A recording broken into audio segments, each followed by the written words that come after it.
So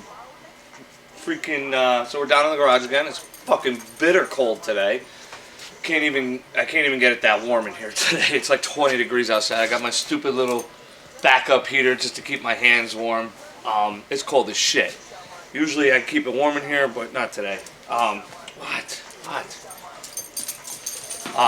I got a bunch more fittings in the mail today, and I think I can finish up my fuel lines, except for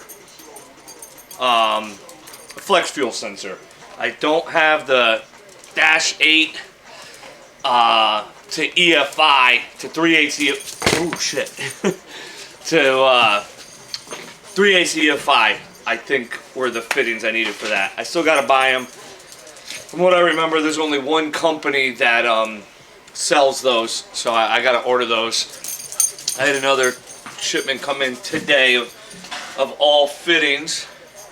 So we're gonna make up the rest of the fuel lines. I'm gonna show you how mine's routed. It's not the way everybody says it to do, but it'll work, and I've seen it done plenty of times before. So, you know, people have a thing about putting the regulator in between the two fuel rails and double feeding the back of the rail. So it's an EFI car. If the rails are full of fuel, the rails are full of fuel. So I got to finish up making the lines for that. I got to try to get a right angle drill in to drill the frame rail, because I showed you that trick little bracket I made with a bulkhead fitting, so it can have the fuel line come off of here instead of the fuel rail.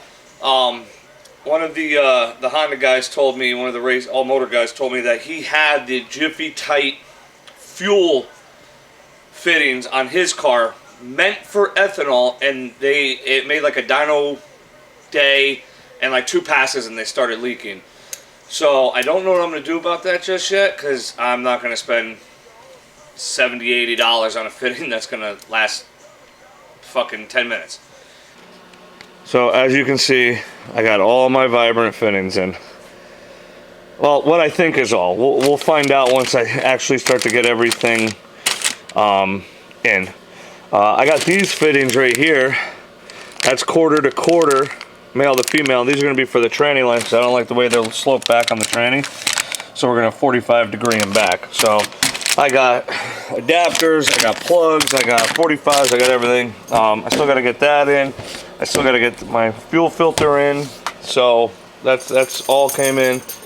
And we'll get that in. Back there you can see my new frame rail. That's going to be my new frame rail to adhere to World Cup rules. First it's a dream, then you take action, and then you dominate. Hard up times, hard up money. Watch your smile, ain't a damn thing funny, boy. Not a damn thing funny, boy. Cut my teeth, throwing rocks in the street. You might know my name, but you don't know me, boy. No, you don't know these boys. No, you don't know. Promise I'll never quit, never say die, never let my heart see better than my eyes. Put my feet on the edge, got some foot drop. That's how it feels when you're looking down from the top. Last words don't turn men to hell, fighting bloodthirsty demons overnight. It takes a generation of square-jawed hammerheads to hang these city lights. I'm not saying it's easy. You gotta work for this. You gotta be persistent. You gotta be dedicated. But why shouldn't it be that way? If your life's gonna be better than everybody else's. Hard up times, hard up money. Watch your smile, ain't a damn thing funny, boy. Not a damn thing funny, boy. Cut my teeth, throwing rocks in the street. You might know my name, but you don't know me, boy. No, you don't know these boys. No, you don't know. as you start stepping up in size, they do get a little bit harder to make. This is a dash 10 right here. I mean, they're not hard to make. They just take a little more effort to make instead of, you know, the dash 6 or 4 or 3 or whatever smaller size. So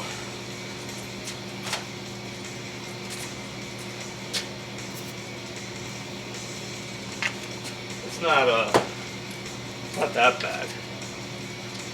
People who have a hard time making these lines, 2 reasons. They don't have the right tools, or they're using cheap shit. Or 3 reasons.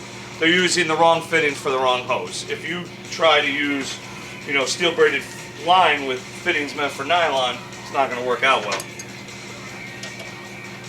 But if you're having a hard time making these, look at what you have in front of you. I marred the shit out of that fitting. I ain't too happy with that. I don't know if I could see it, but I don't have the right tool. So that's how that's going to happen. So I can't stress enough how much planning you should do when you go to build a car. I really can't. So right here you'll see my catch can. I'm tightening up the fitting from the other valve cover over. So when I decided to make a catch can for this corner, it was to have 2 fittings off like this one to each valve cover. Now, when I decided to do this, the motor was out of the car. So I sent the valve covers out to have the fitting welded on, both sides in the back, because I want them towards the back, and then they got powder coated to match the car. And then when I actually got the motor in the car with the valve cover, you can see the problem I'm in right here. Got about 3 inches fitting to fitting. I can't get 2 fittings on there. I don't know what the fuck I'm gonna do. I was gonna try to just stick some fucking dash 12 over it, but that's fucking gangster as shit. So that is poor fucking planning. Had I known better, had it in the car, I probably would have put that fitting like over here, and then I could have just, you know, put a 90 degree on it, ran back to a fucking 90 degree, and then it would have been fine. But now either A, I figured this out, or B, I cut that off, weld it shut, and fucking weld another fitting in over here. And then there goes the powder coat, and then it's got to get repowder coated. So either way, I'm in a pretty shitty fucking predicament with that. I don't know what I'm gonna do about it yet. I really wish that I didn't fucking do that. But anyway, so that's your lesson today on poor fucking planning, and think about what you're doing. Second lesson in poor planning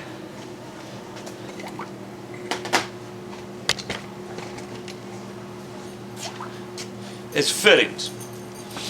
I don't know how much I gotta stress about doing the fittings, thinking about what you do, and fucking up. So you saw that big pile of parts I ordered of fittings, and of course I didn't get the one I needed. That's gotta go there to the back of the fuel rail. I need a 90, or I need a 120, it's something like that. I ordered a 45. 45 is not gonna work, it's gonna hit the fucking firewall.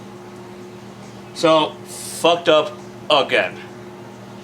And of course, I called Brian. He doesn't have one in stock. It's my fucking luck. So now I gotta order one. So I'll order a 120, and it won't be here until fucking middle of next week. So now I can't finish this return hose.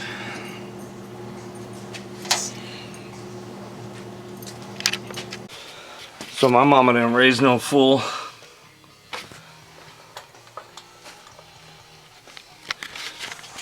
Making fuel lines under the car fucking sucks. Making dash 10 and dash 8 fittings, it just fucking blows. So trying to spin the 2 wrenches together to tighten the fitting up, it just wrecks your arms. It's a lot of shit. It's a lot of strength. So I had the adjustable. I bolted it right to the brake caliper bolt should go. Held the fitting down, got it on there, good to go. Wrapped the fitting in some electrical tape so you try not to mar it too bad. Yeah, and it's in. So I'm going to get that one bolted up to the bracket I made. That's not in, I just have it clamped in place. My air compressor is down right now because I moved it. So I got to get more wire so I can run it to the outlet. So I still got to drill that. But the lines are pretty much where they're going to go. They're in. I got to do a couple little nut certs up in the body to hold the clamps up. And then I got to put some tubing around the hole. I ran it through the tranny mount. So I got to put tubing on it so it doesn't chafe against the metal. So here are the fuel lines. You can see this is the feed here up to that plate I made. The return goes all the way to the regulator.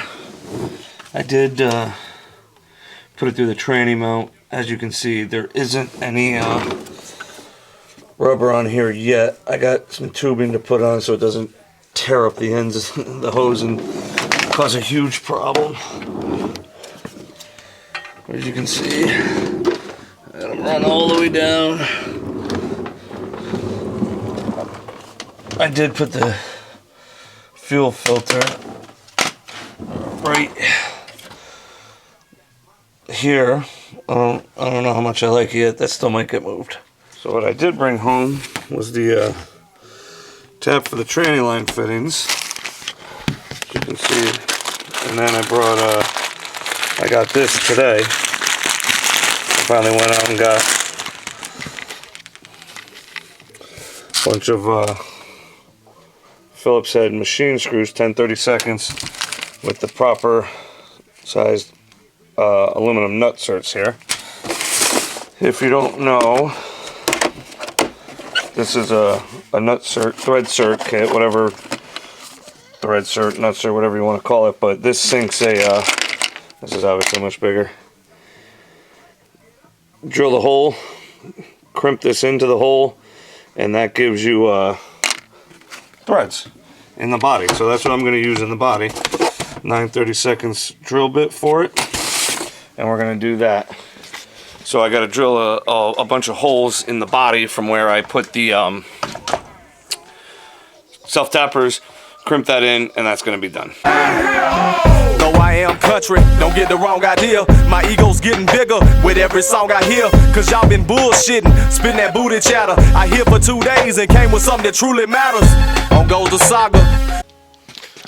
So as you can see, you thread the little nut cert onto the pin here. And when you squeeze it down, it's obviously not on all the way because I don't want to pinch it. When you squeeze it down, it's going to suck that back part into it and expand it into the hole. And it's going to lock it in. So I forgot to show you before I screwed them up, but that's what it looks like in the body. It pulls out flush when you squeeze it in. Those are all tapped to 1/4" MPT and cleaned. I'm going to stick these bad boys up in there. 1/4" male, 1/4" female. Remember, I never use tape. Always use the paste. The tape could break off and go into your lines, get into your transmission, get into your motor, get into your turbo, whatever you use it on.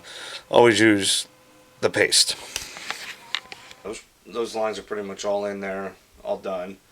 I'm waiting on one more fitting for my return up here. I'm about to pull the gas tank back out. I think I got to redo everything in that trunk. I'm not too happy about it. I probably haven't shown you guys the framework back there. I think it might get in the way of my coilover bar. I was just under there looking at it, mounting up the transcooler permanently with those nut certs. And I think it might get in the way.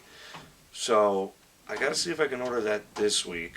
If I can order that this week, I'll get it up in the car, whether I got my coilovers or not. At least it'll give me something to mount to and see if I have to move anything. If not, beautiful, and I can finish the connections back at the tank And that's about it for the fuel system. All the lines are done. Training lines are almost done.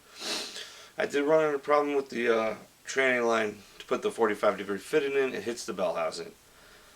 I haven't decided if I'm going to pull the tranny and pop the bell housing off just to get this fitting in or not. I don't know. My instinct's telling me pull the tranny, pop the bell housing, do it, but the other side of me is just screw the goddamn line in and be done with it and don't waste 5 hours to do all that crap. So then you got to retorque the bell housing because it's mounted to the front pump. So we'll see. Like usual, subscribe, follow me on Instagram at Racestatus. You know, that's that. I'll see you back here again when we're working on some more.